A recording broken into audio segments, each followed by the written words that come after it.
Hello everyone and welcome back to Let's Play Hearts of Iron 4, the New Order, Last Days of Europe, with me, Alpha Omega, and Empire of Japan. So I actually wanted to start by mentioning one thing that was right now actually mentioned in the comments while I was recording the previous episode. There is a number of areas here that are blinking red and they're considered demilitarized, but I have a feeling that it might signify some local conflict or something. We didn't get much information about it, but considering that we know that there's Viet Minh operating in Vietnam, I have a feeling this might be connected with it. What's going on over here in Chengdu though? I have no idea. We can check the description. Chengdu. With more than 4,000 years of history, Sichuan's capital of Chengdu is no stranger to power. While the nearby city of Chongqing may steal the spotlight occasionally, nobody can deny Chengdu's vital position in the center of the Sichuan Basin. In any Chinese dynasty, Chengdu almost always headed Sichuan and sometimes even the central government. In the Second Sino-Japanese War, while Chongqing headed the government and military high command, Chengdu provided refuge to many military headquarters and provided a safe place for armies to regroup, if the sky stayed clear, that is. Chongqing and Chengdu faced almost constant bombardment by Japanese bombers during the war, with the Chinese Air Force unable to provide significant resistance. With Japanese boots in Chengdu by 1947, they found themselves in a city of rubble. While the city's largest population and the plentiful resources of the Sichuan Basin resulted in a speedy recovery for Chengdu, being more than 800 miles away from Nanjing meant that when Japanese forces left China and the RGOC took over occupation, resistance cells activated en masse. Communists, nationalists, peasants, bandits, and countless more rise against the central government for a free China, or simply for their own personal benefit. While Chengdu may command Sichuan, it's hard to fly a plane when the cockpit is crowded with countless people fighting. That is a great metaphor. And okay, now we know what's going on, so I guess the blinking red areas are called demilitarized, but they mean significant resistance is present. On the other hand, there's a lot of these areas everywhere. Same, for example, here near Voronezh in Reichskommissariat Moscow. And though we have just read about a possible uprising there in the previous episode, so who knows? Anyway, Bengali textiles.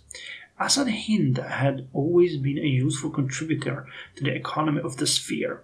Although not quite the same as its rival government to the west, Bosa had attempted to make the most of its territory.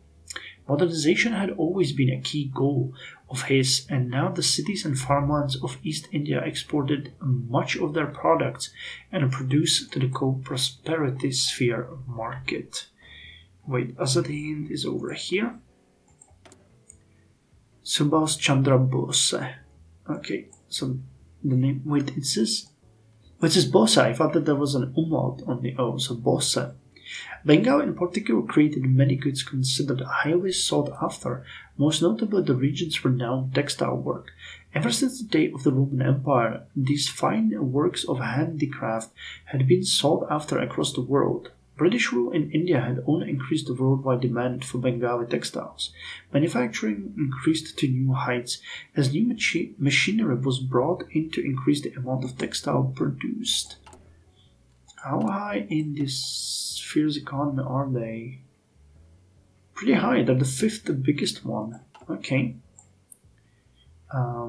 Although now independent from British rule, not much had changed in the way of demand for textiles. The exportation of these goods was now a way to sustain the economy of an independent, if somewhat inconsistently recognized nation. Their popularity in Japan and wider sphere ensured that demand for Bengali textiles never seemed to drop, yet the situation regarding the rest of the sphere's economy troubled many.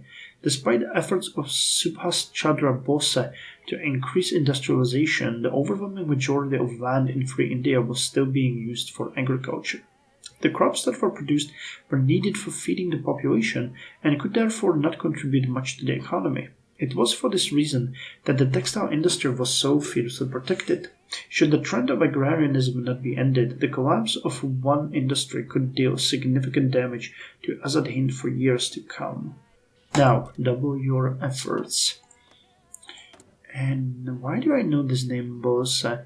It seemed that societal fate would have had Subhas Chandra Bosa, born into the family of a loyal servant of the Raj, work as one of those innumerable natives without whom the British could not control the subcontinent. Instead, on the cusp of a successful entry into the prestigious Indian civil service, he threw it all away for the sake of serving a greater goal, his motherland, the much beleaguered Indian nation. I think he was a prime minister after the war. Chandra Bosa, the name is very familiar, but I cannot remember right now. As one of the several young, dynamic, and left-leaning voices within Congress that urged faster and more radical action, and despite being elected both to govern Calcutta and to Congress's highest offices, Bosa soon found himself at odds with the party's slow and legalistic leadership. When the war broke out, concerned about his potential to disrupt the Raj, the British imprisoned him at home, only for him to escape in a scene straight out of a movie, hiding and disguising himself until he reached Afghanistan, where, with German aid, he reached the Soviet Union. Finding the European powers unwilling to help, he finally turned to Japan for aid, organizing an army of Indian prisoners of war and proclaiming that he would march to Delhi. Almost concurrently, the Raj itself collapsed. Invited to form a united government, Bosa happily accepted, only to be blamed for the failings of the war against Afghanistan and nearly imprisoned again. But Bengal and the East were now loyal to the Forward Bloc, not Congress, and he escaped once more. Now he waits, determined to march to Delhi once more, whether in peace or by war. The hour that will decide his fate of all India is soon at hand, and he will be the one to guide it there. Okay, so we now... So Azad Hind is gonna enter a war with Republic of India. I do not remember this at all. Okay, and they're no... they're nowhere near ready to do that. But they do have 2 divisions. They got, let's say, 46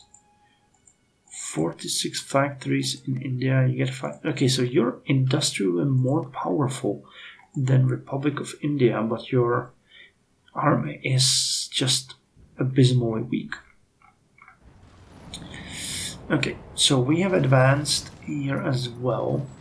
That's good. And we are repelling the enemies again. Fidel Castro wins presidential elections. Hello. As expected, Fidel Castro has emerged victorious in Cuba's first free and fair election since 1948, winning a reported landslide.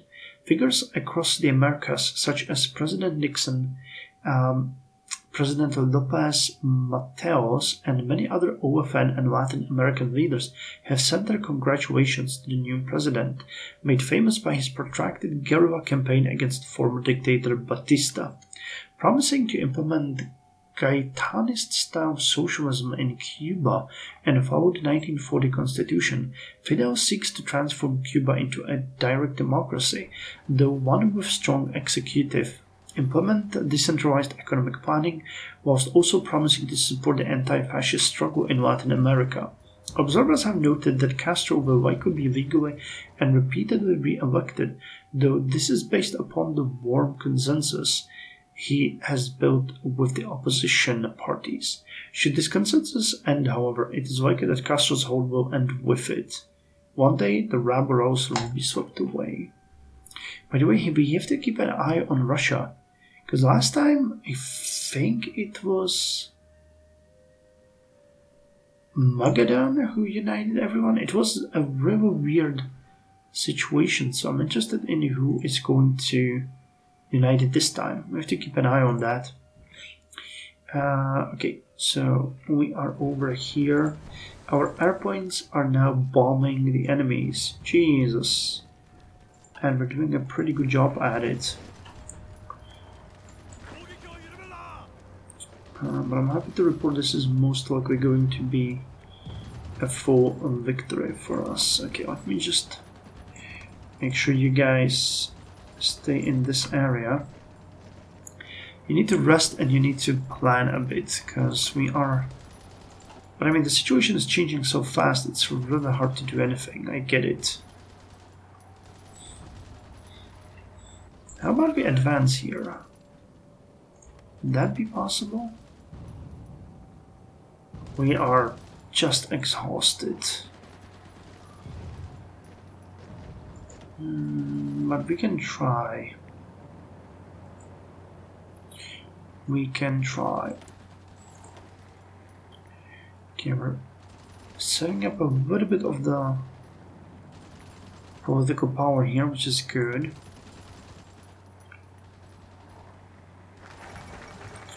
Okay, national focus show the public is completed, and we got another piece of news from the world. NVIDIA takes control of the Vietnamese government. Following the failure of Operation Yongo against the Viet Minh, Tran Van Chung's government has collapsed. Okay, well, that tells us a bit more about what's going on in Vietnam. Ngo Dinh Diem. Revolutionary nationalism. You guys have national focuses? No, you don't. Okay, so you're just a background character in the field of the world that we see.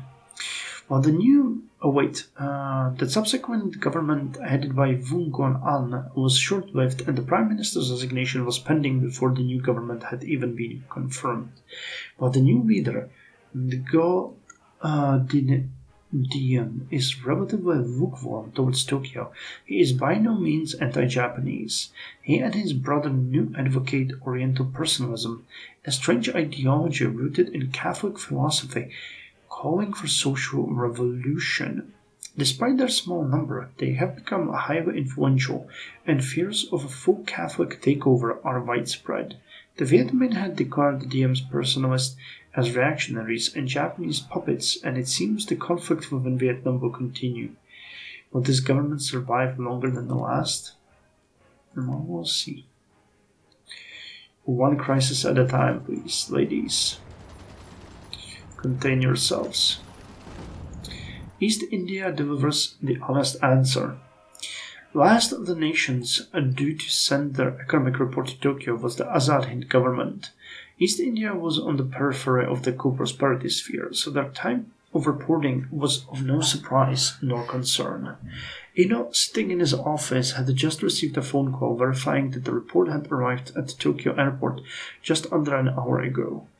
Upon his arrival to his personal estate, Ino asked for the precious document to be delivered to him immediately. Once the documents that the report consisted of had been brought to Ino's office, he wasted no time in reading them. Report on the Economy of Free India, said the title page simply. Outlined over 3 pages of text, charts and graphs was the stark proof of East India's economy. The report did not outline a disastrous situation. The economy was in fact managing to stay afloat, but at a level far below the expectations of Japanese projections. It did not appear that the situation was too likely to shift radically in the coming years. Azad Hind would remain a mostly agrarian society for a good while yet. At the bottom of the last page was a small section entitled Plans for Stimulating Economic Growth. Yet by that point, Ino had stopped reading. Solutions to the problem that he had just been made aware of seemed rather useless at the moment. Up until that point, the Prime Minister had assumed that the situation in Azad Hind was entirely positive. Now it was clear that a significant member of the sphere was financially lagging far behind what was expected. The copies of the report would soon begin to circulate in wider economic and political circles, which would only hasten its impact. Ino was left wondering if there was some way to put the spotlight on the transparency of the report, although that was still directed to the problems it presented. Let us hope next year proves more promising. Well, we finished the show The Public. Now let's go with the financial analysis. How is our economy doing? Probably fine, but we cannot rely on our subjective feelings for such important matter.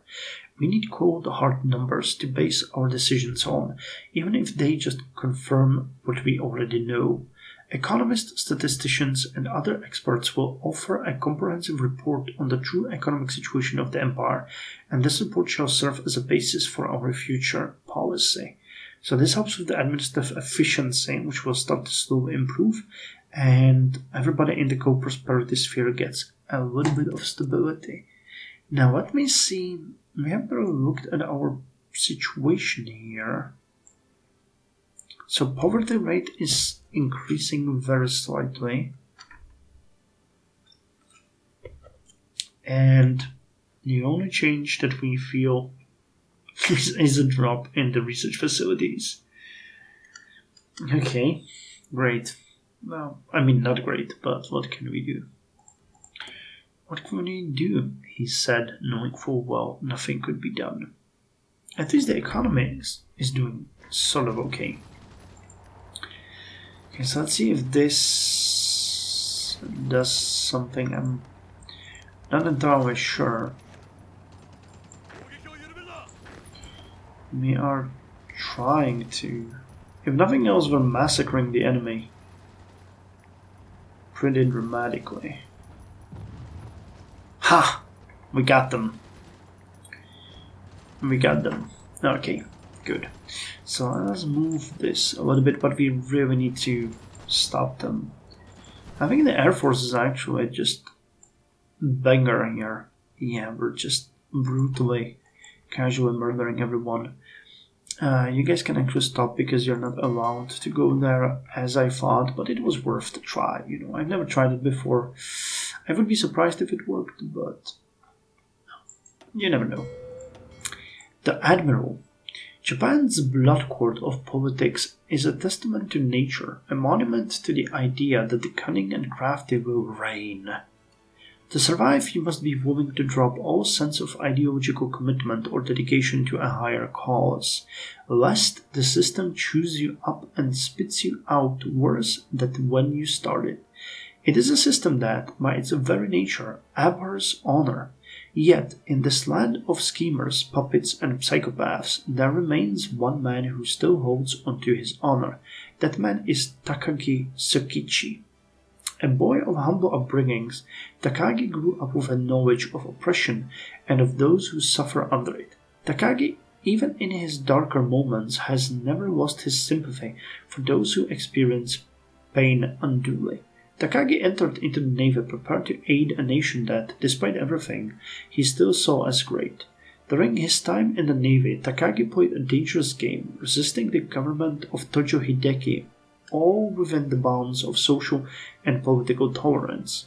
He would eventually become a leading figure in the Navy during the Navy's liberalization of the 50s. With the arrival of the burgeoning reformist movement in Japan's mainstream political scene, he would respectfully leave the Navy to take up the mantle of the reformist faction leader. A man of respect and respected by all for his service, Takagi is keen to maintain his image, both to the public and to himself. He is a realist capable of criticizing others while knowing the boundaries of his own abilities. His mind and body were never meant for politics, as he quickly tires at the constant demands and obstructions of political reform, yet he bears it all anyway. A martyr for the little man, a good soul in a land of no such thing. Steady as the waves. So he is the leader of the reformists, isn't he? Yeah, Takagi Tsukichi. What's our relations with the Actually, we wanted to launch the propaganda campaign, didn't we? Yep, so let's get that. So House of Peers increased, public increased, that's good. And that took away all of our political power. But I like the reformists, if this is the guy who's leading them. And he's a really good figure.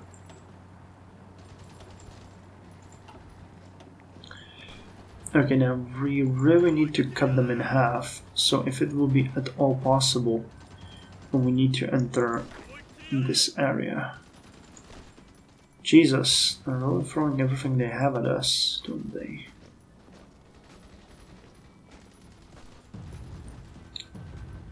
We desperately need reinforcements here. Or a break. A break would be great. When we arrive there in 4 hours. Okay, well. Are you just... Yeah, we need to... This is a mountain region, so we can actually chill here for a bit. Get reinforcements, supplies, and a little bit of that planning bonus. That will help us. And if they actually pass through here, we could try to take the area to our control and encircle these divisions. If this would happen and we could eliminate them, we would be done with everything. Like, literally done. Okay, and we got a new... What is it, frigate? No, it's a corvette. Wait. FS... That's a frigate, isn't it? I mean, it has corvette, but... either way, what I wanted to see was trained. So you guys... Do you have anyone who is not trained? You do. Okay, so you will drill, unfortunately. That means we're gonna burn a lot of fuel on training you.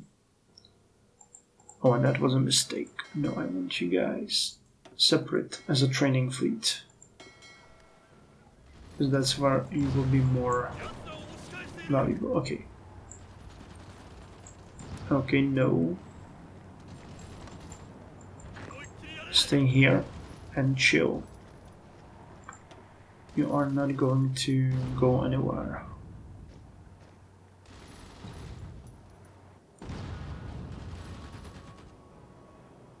Okay, well, these guys leave, and then we will attack. Yep, we received reinforcements. If we wanted to change you, we have no helicopters available at this point at all. 2 days and 8 hours. Please tell me it's not the tank division that's leaving there. It most certainly is, unfortunately. No, it's not. That one's actually attacking us. So what is going on? 20 hours.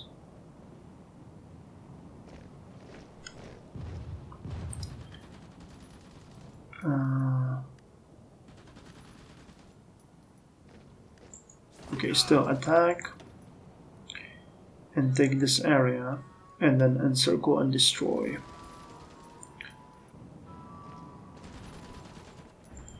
Well, they see right through me and doing whatever they can to stop that from happening.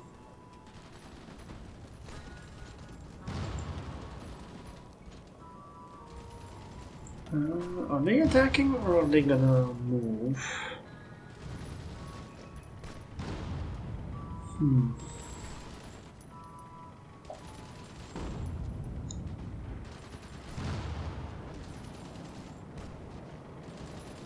Well, we are repelling them. It's a bit weird. It's a bit weird, but okay, we took it. Amazing. So this allows us to do... Oh, come on. This. Eliminate. Goodbye, sweet prince. This is the actual tactical victory that we were hoping for, and that's gonna win us the war. Because those units go bye-bye. And it's 5 divisions, which is, frankly, quite a big chunk of their army. Once we eliminate them, we're gonna take this area as well. And we have pretty much won, because the unevenness of the combat. And especially there's an American division here, which was really bugging me. And that one is going to go bye-bye. They didn't even have any supplies. I mean, they don't have any port, have they? That's what the game claimed. No, they do. There is a port in here.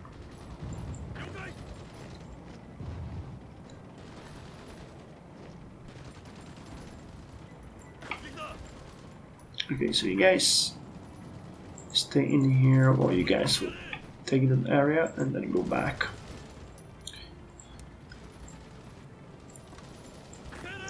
But amazing job, we just ensured our victory. Okay, and with that we don't really need to send any more help. Instead, we are going to increase our relations with the conservatives, with ourselves. So 248 MPs. And we have 3 dockyards. Okay then, we do have a little bit of Navy experience, but what I'm thinking we're gonna do is we're gonna check what the Yamato class refit means for us. Wait, is that a nuclear refit? Let's see, on the battleships. So this is the original design of Yamato. Armor, secondaries, 212,000 ship engine, fire control, and the refit has a 1960. Yep, okay, so it's a nuclear refit. And what could you upgrade? A fire control system. Anything else? Looks like it's just a fire control system. Okay, so let me see if we can actually make this happen. So these are the Yamatos. The exception of you. If we wanted to refit you, so each one would cost 6,687. But I mean, that is still way cheaper than building a new ship entirely.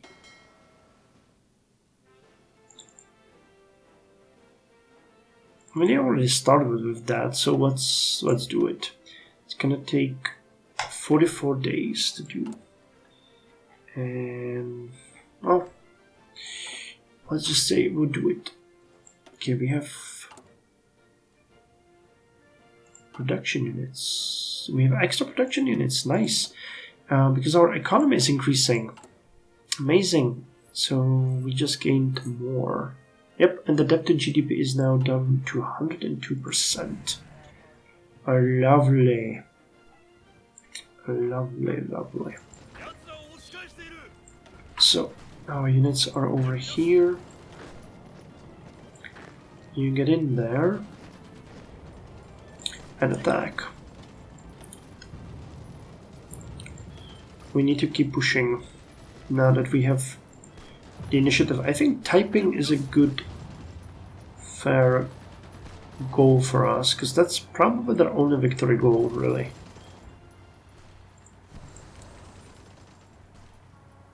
Yep, we're doing a really decent damage here. I'm happy, this is going very well.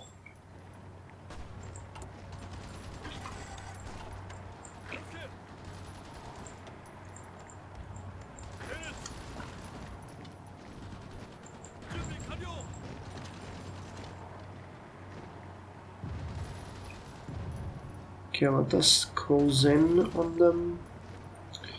Help with this attack.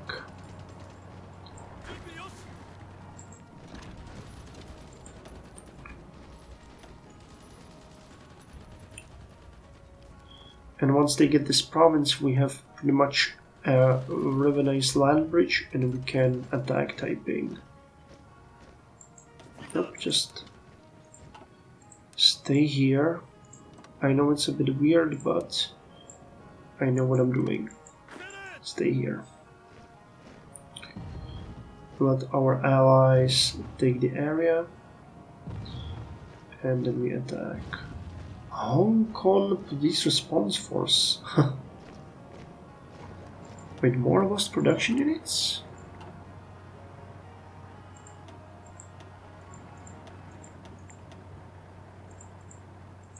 What's going on here? Oh no, we're actually losing production units, so we're not gaining. I mean, we had 140, now we have 136, so it's a little bit weird, but fine. Okay, global conflict is active. We're still authorized in the bombing campaign.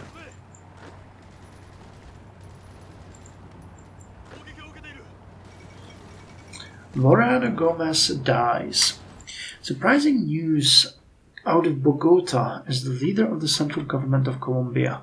President Mariana Gomez Castro abruptly passed away after suffering a stroke inside his office in the presidential palace. Shortly after his death, Vice President Roberto Urdaneta took over the leadership of the government. Gomez rose to power after overthrowing previous interim President Gabriel Turbay, denouncing his use of emergency powers and making promises to preserve democracy in Colombia. But soon after taking over, he would break his promises by ordering the murder of all he suspected to be opposed to him and smuggling weapons to the New Granada insurgents. While many across the world have celebrated the president's demise, ultra-conservatives in Latin America and members of the Italian, Iberian and Japanese spheres have already sent their thoughts and prayers to the central government. Well, yeah, look at that, they're just devastated. They are devastated. The big red one getting... They are just gone. But we're the only ones attacking now, which is kind of funny. Yeah, but I'm really happy with the economy. The universal price, it's pretty good. Kind of sad that we're... I mean, the fact that we're losing on the laboratories is the effect of us not funding proper scientific endeavors. But not much can be done in that regard. We'll revisit this policy once we get a little bit better when it comes to once we get a little bit better when it comes to the debt to GDP. I really want to get it to at least 99% mark, because that would effectively make it much better. Okay, so let us end this episode by launching an attack on Taiping. And as we have finished the financial analysis, that should help with the administrative efficiency, and we can go with the ensure continued prosperity. While our sphere is harmonious and prosperous, it is not perfect. There are always rogue elements funded by the supremacist Germans and imperialist Americans that seek to disrupt our unity, and weak men with little Yamato spirit who fail to contribute to economic progress. We must rectify these wrongs, starting with the economy and how we guide it. So government stability will increase by 4, increases security, policy effectiveness, and we get the event the Bloody Sun. GDP growth will increase, that's pretty good. So, this is when inflation unfortunately jumped up. Not sure why, but it did. But our nominal GDP growth has increased as well to 6%. And with the yearly surplus, this would still give us a surplus.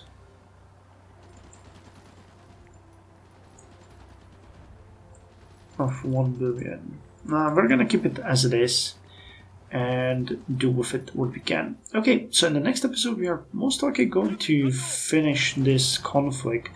I think that the moment you take Taiping, it's gonna be a victory. It didn't look well though in the beginning. I'm not totally sure that we were poised to win here. That could have went either way if we didn't invest in it. As far as we are concerned, though, the conflict on Malayan Civil War is almost done.